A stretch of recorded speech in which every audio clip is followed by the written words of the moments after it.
And here Kody's going on and on and on about her. He prays about it. He gets a testimony that, she is definitely someone that he wants in the family. Mary, same thing, hook, line, and sinker. The soft hum of the Arizona wind brushed against the empty walls of Coyote Pass as the Brown family faced what no one had ever truly imagined: its final collapse. The air carried an ache, a silence that felt heavier than any storm. It was as if the entire land itself had grown tired of holding their secrets. Once, this very ground had been a symbol of unity, of shared dreams and unshakable faith. But now it stood as a graveyard of promises, echoing with ghosts of laughter that had long since vanished. Kody Brown sat on the porch, the weight of decades pressing down on his shoulders. His hair, once golden with confidence, now fell flat and tired under the afternoon sun. His hands clasped together trembled slightly, not from the wind, but from a growing fear that had no name. Robyn's car was gone. Her belongings had vanished one by one over the past few days. And now she too was gone, without a word, without a tear, leaving behind only silence and a note that said more than words ever could. I can't do this anymore. Kody. I'm inside the house. Every room felt hollow. The kids' laughter no longer echoed down the hallways, and the memories of family dinners, celebrations, and late-night talks had all been replaced by distant echoes of arguments and regret. The empire Kody had built on faith and family was crumbling, and for the first time in his life, he couldn't find anyone left to blame. Across town, cameras rolled silently as TLC producers packed up their final gear.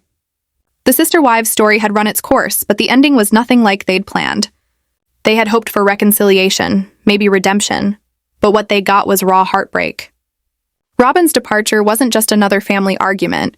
It was the breaking of the last bond holding Kody to the life he had built. Robyn had always been seen as the loyal one, the one who stayed when others walked away.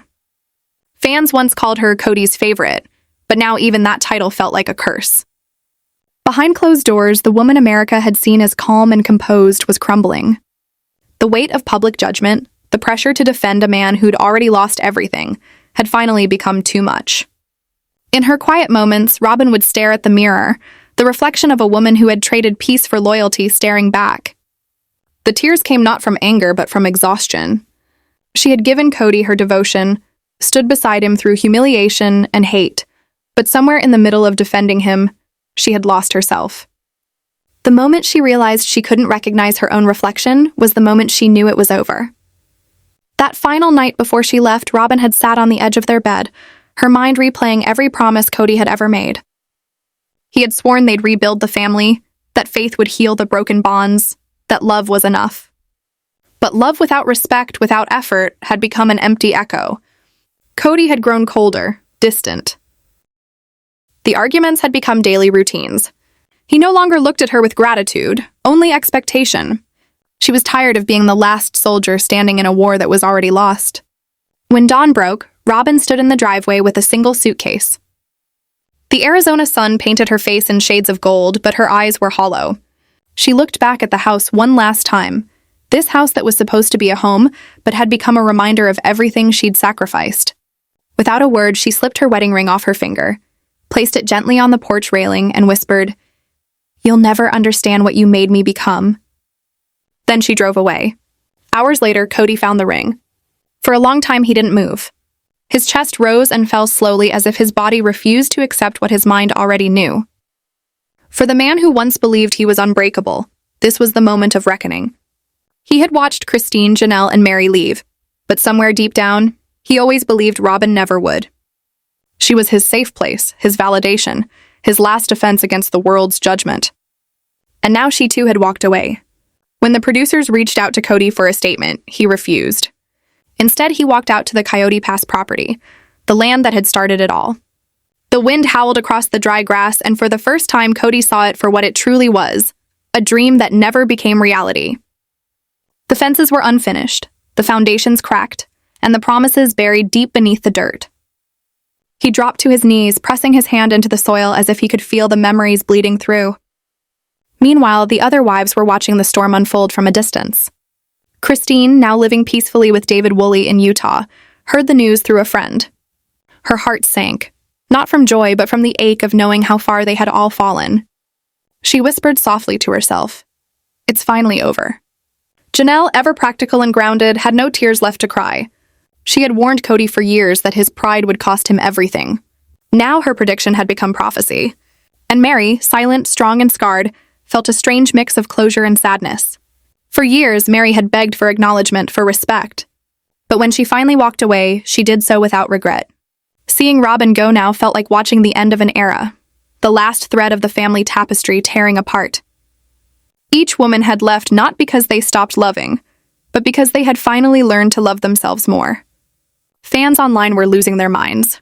Social media exploded with hashtags like Robyn leaves Kody and Sister Wives finale, with viewers sharing their shock, their heartbreak, and their theories. Some said Robyn had planned this all along. Others believed she had been the real victim all along, manipulated, controlled, and isolated until she broke. But no one could deny one thing. The Brown family, once a symbol of faith and unity, was officially over. Days passed, and Robyn kept her distance. She moved into a small rental house outside Flagstaff, far from the chaos. For the first time in years, she felt air in her lungs again. No cameras, no producers, no scripts, just silence. She spent hours journaling, writing letters she never sent, letters to Kody, to her children, to the women who had once been her sisters. In those words, she poured out the truth she had never been allowed to say on camera, that being Kody's favorite was never a blessing, it was a burden. Kody, on the other hand, spiraled into confusion. His ego wouldn't let him admit that he was the reason everyone left. He convinced himself that Robyn was just overwhelmed, that she'd come back once the cameras were off. But when the TLC executives called to confirm Season 20's final episode title, The Last Goodbye, reality finally sank in. This was no hiatus. This was the end.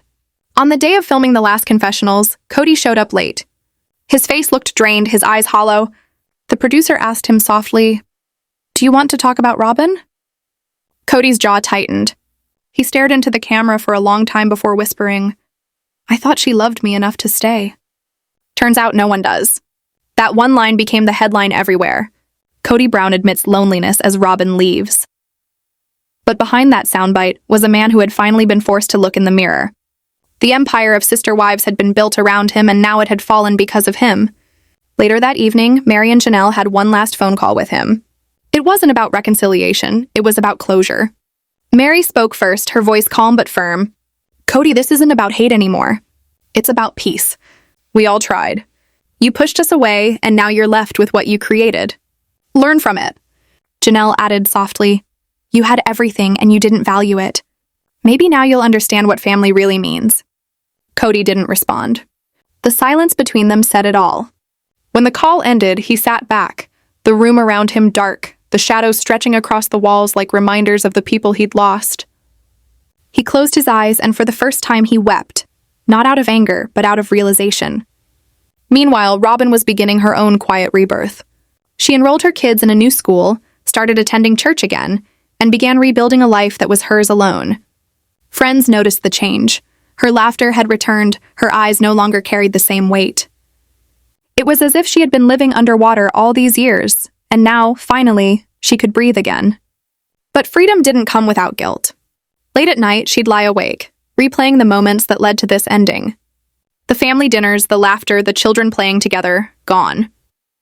She wondered if there was another way things could have gone, if she could have saved the family before it fell apart.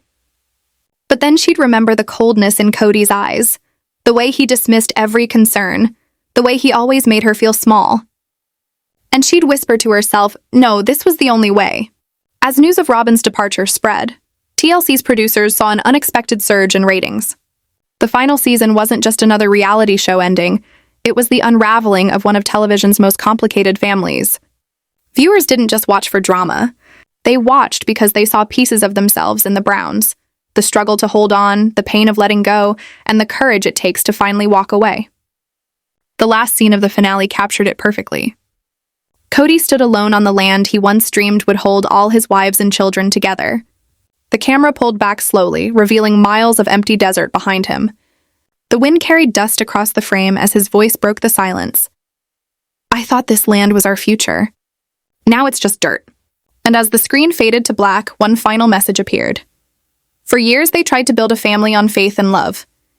In the end, they learned that love without truth cannot last. That love without truth cannot last.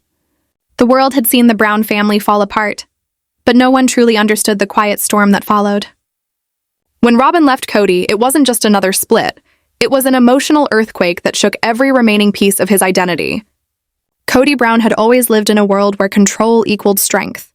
But now, standing in the wreckage of his own making, he realized that control meant nothing when everyone you loved had walked away.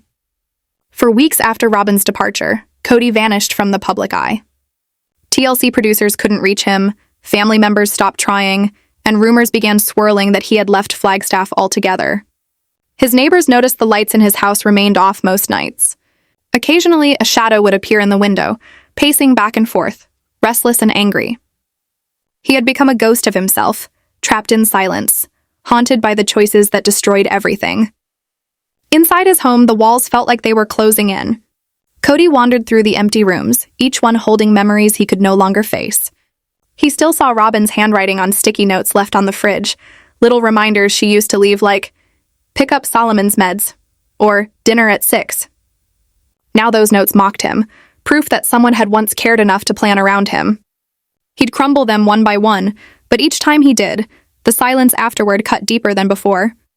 Meanwhile, Robyn was slowly finding her footing again. For the first time in years, she was living for herself. The kids were adjusting to their new school, and though she tried to keep life quiet, the world wouldn't stop watching. Paparazzi often parked outside her rental home, hoping to capture the woman who ended sister wives. The pressure was suffocating, but Robyn didn't hide anymore. When reporters shouted questions, she simply smiled, shook her head, and walked inside. Her silence spoke louder than any interview ever could. Privately, though, she struggled. Freedom was beautiful, but it came with loneliness. Nights were long and heavy. Sometimes she'd wake up expecting to hear Kody's voice from the hallway or the kids playing in the living room.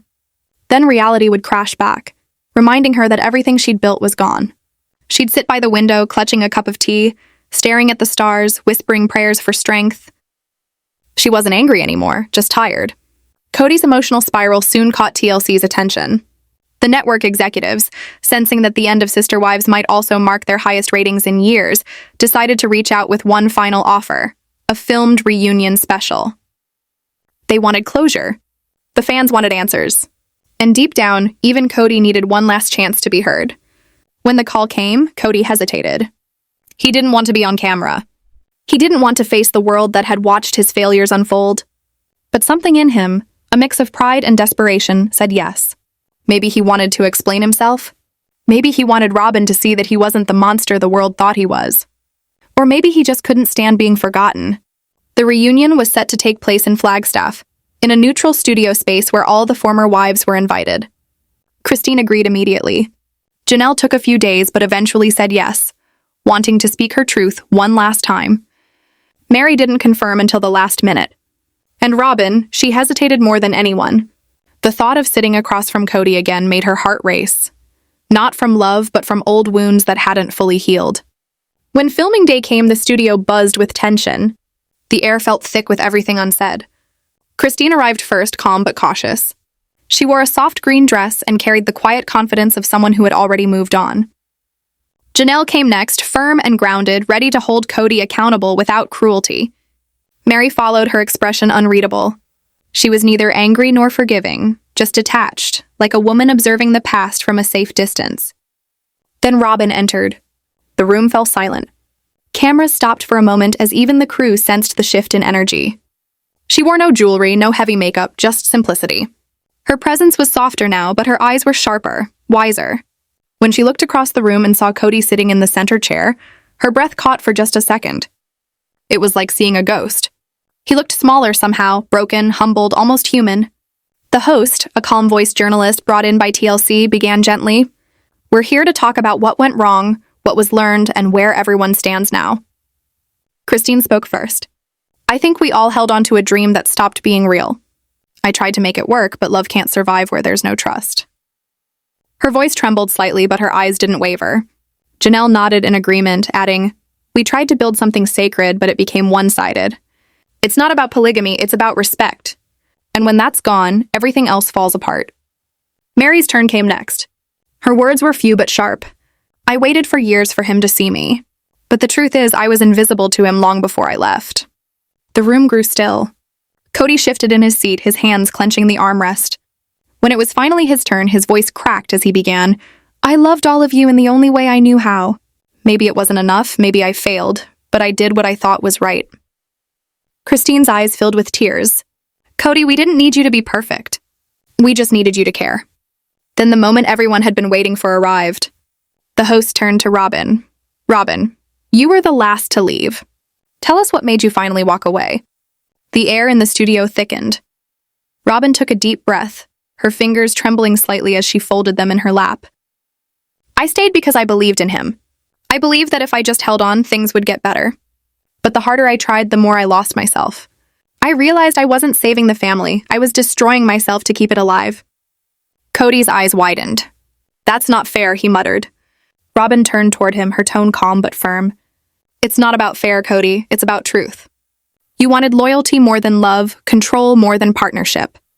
You wanted us to orbit around you, and when we stopped, you called it betrayal. But it was survival." The silence afterward was suffocating. Even the host didn't know what to say. The cameras captured every flicker of emotion. Kody's trembling hands, Robyn's steady gaze, the quiet tears rolling down Christine's cheeks. It wasn't just reality TV anymore. It was raw human truth. When filming ended, no one rushed out. They sat together in silence for a while, the weight of 2 decades pressing on their shoulders. Then, one by one, they stood and left. Christine first, then Janelle, then Mary. Robyn lingered for a moment, glancing at Kody one last time. "Take care of yourself," she whispered and walked away. That was the last time they ever spoke in person. The next few weeks brought a storm of public reaction. Fans flooded social media with support for Robyn's courage, praising her for finally finding her voice. Others called out Kody for years of emotional manipulation. Even TLC executives admitted privately that the reunion had become something far more powerful than they expected. It wasn't closure for the show. It was closure for everyone involved. Kody, however, couldn't handle the backlash. He went live on social media one night, visibly angry, denying everything. "I'm tired of being painted as the villain," he snapped into the camera. "I gave everything to these women, and they left anyway." But as he ranted, the comment section filled with people begging him to take accountability. "You lost them because you stopped listening," one fan wrote. Another said, "The world isn't against you, Kody. You're against yourself." When the live stream ended, he stared at his reflection in the dark screen. The irony hitting him, he had spent his whole life demanding to be seen, and now the entire world saw him clearly for the first time, just not the way he wanted. Robyn, meanwhile, found peace in small things. She started volunteering at a local community center, helping single mothers rebuild their lives. The irony wasn't lost on her. She had become one of them. But instead of shame, she felt strength. She spoke softly to women who felt trapped in broken relationships, telling them, "Sometimes loving yourself means walking away." Those words became her new purpose. As for the other wives, they too found new beginnings. Christine's wedding to David was set for spring, and Janelle had started her own business helping women manage finances after divorce. Mary had reopened her bed and breakfast, turning it into a symbol of rebirth. For the first time in years, each of them was living freely, without apology. But while the women healed, Kody sank deeper into isolation. His finances were collapsing. TLC's final payouts were smaller than expected, and without the show, his income dried up fast. He sold off vehicles, pawned furniture, and quietly put the Coyote Pass land on the market. Yet, even as his world fell apart, pride kept him from reaching out for help. One night, he drove out to the land again, the same barren stretch of dirt that once held his biggest dreams. He stood there under the stars, the cold air cutting through him. Why did it all go wrong? He whispered to the wind. But the only answer was silence. Somewhere deep down, he knew the truth. It wasn't fate, it wasn't bad luck. It was him. In a bittersweet twist, TLC announced a spin-off documentary titled Sister Wives: The Aftermath. The show would follow the women's new lives, their independence, and how they rebuilt after leaving Kody. But there was no mention of Kody in the promo. His absence spoke volumes. The world had moved on. When Robyn saw the trailer, she didn't smile or cry. She just felt peace. Smile or cry. She just felt peace. The morning after the finale aired, a strange calm settled over Flagstaff. The town had grown used to camera crews and whispers about the Browns, but now the lights were gone, the trailers packed up, and the soundstage doors closed for good. What remained were people, real people, each facing the quiet after the storm. Kody woke to a house that no longer felt alive. The hum of the refrigerator was the only sound. He sat at the kitchen table staring at a single coffee mug Robyn used to favor. Her lipstick stain was still faintly visible along the rim. He traced it with his thumb, remembering mornings when they'd laugh before the world turned heavy.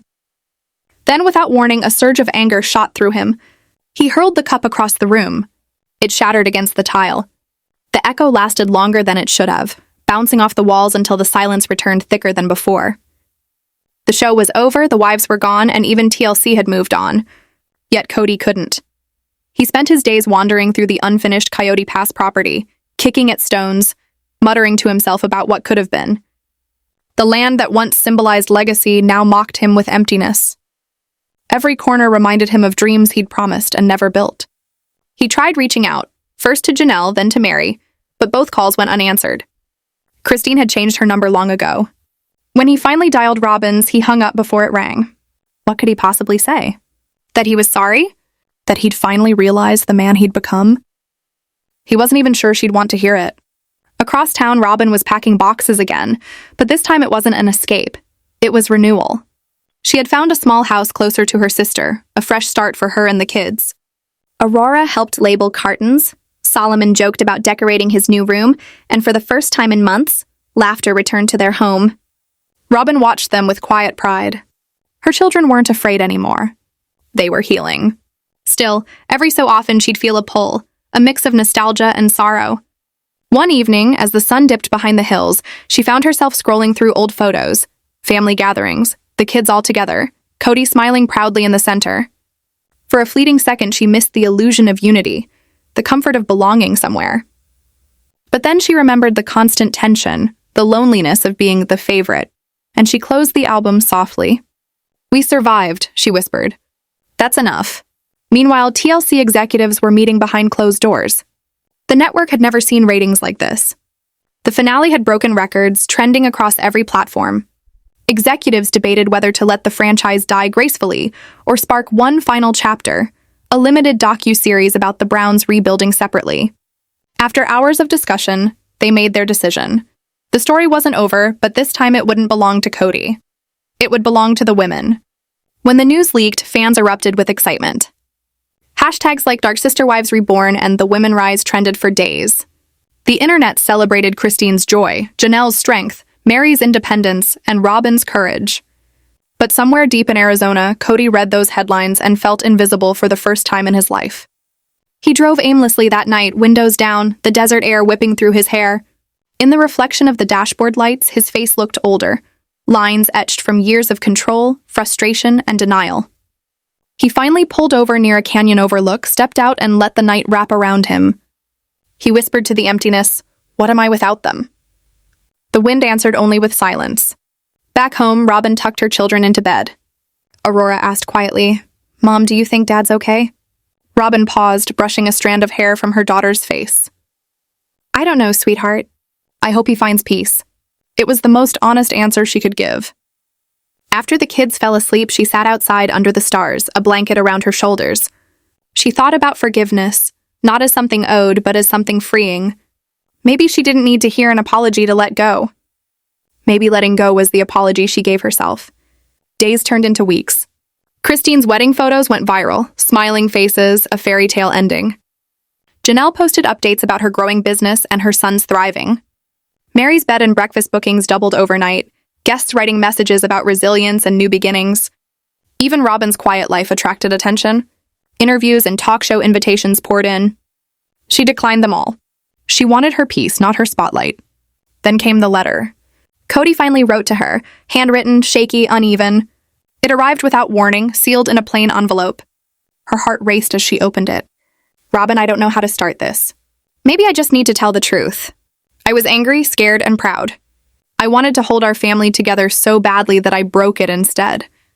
You were my last chance to fix what I'd already ruined, and I turned that into another wound.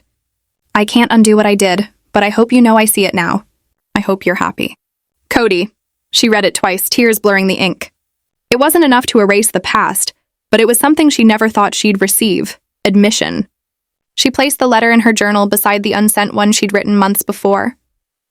2 confessions that would never be exchanged, yet somehow completed each other. A few weeks later, TLC filmed a short epilogue for the upcoming docuseries. Each former wife was asked to share one sentence about what they'd learned. Christine smiled into the camera. Sometimes love means leaving. Janelle said peace is worth more than proving a point. Mary added softly, you can forgive without reopening the door. When it was Robyn's turn, she hesitated, then said, I learned that loyalty means nothing without respect, and I finally respect myself. Viewers watching that trailer felt chills. The internet exploded again, but this time the narrative had shifted completely. The women were no longer wives of Kody Brown. They were individuals, free, strong, reborn. Kody wasn't invited to that filming. Instead, TLC offered him a private closing interview, off camera, for archival use. He sat alone in a dim studio, the same room where the family once filmed their happiest memories. The producer asked gently, if you could tell your family one thing, what would it be? Kody took a long breath. His voice came out rough. Tell them I'm sorry I made love feel like duty. I thought leadership meant control. I was wrong. He paused, eyes glistening. And tell Robyn, thank you for staying as long as you did. The tape was never aired, but a rumor about his words spread online, softening even his harshest critics. For the first time, people saw not the arrogant patriarch, but a man finally facing his reflection. Months passed and life went on. Robyn's new home filled with warmth. Paintings by the